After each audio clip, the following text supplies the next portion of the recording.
Greetings, ladies and gentlemen, and welcome to the Great Debate.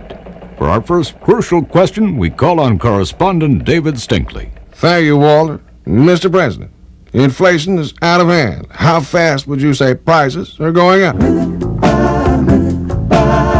Governor Reagan, why do you think a change in the White House administration is necessary at this time? Well, we just can't keep on living like we're living. We just can't keep on. For our next question, here is Correspondent Barbara Wawa. Thank you, Walter. Governor Reagan, you've spent your entire political career in California. Why do you want to come to Washington? I love the nightlife. I've got to forget. Mr. Carter, you've come out in favor of the women's draft.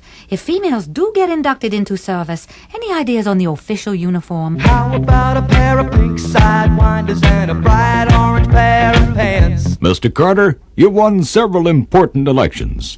What would you say is the mark of a good campaigner? You got to know when to hold up, know when to fold up. Mr. President, in view of our dependence on other countries for oil, what have you done about the energy crisis?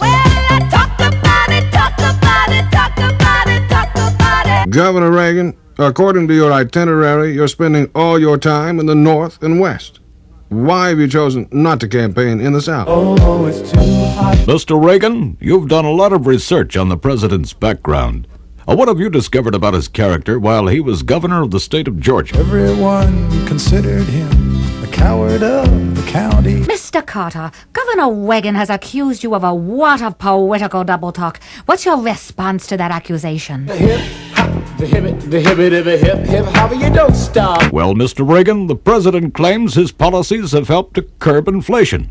Do you believe that the recession has finally come to an end? Fool if you think it's over. Mr. President, what do you think of some of the unflattering things that Senator Kennedy has said about you? Let me tell you that it's so bad. Mr. President, when you told your brother Billy not to get involved in international affairs, what was his reply? I don't care what you say anymore. This is my life. And in view of what has happened, what is your relationship with your brother now? Why we don't talk anymore. Mr. Reagan, you've stated that if elected to office, you would cut the expense of housing foreign dignitaries. Where would you put them?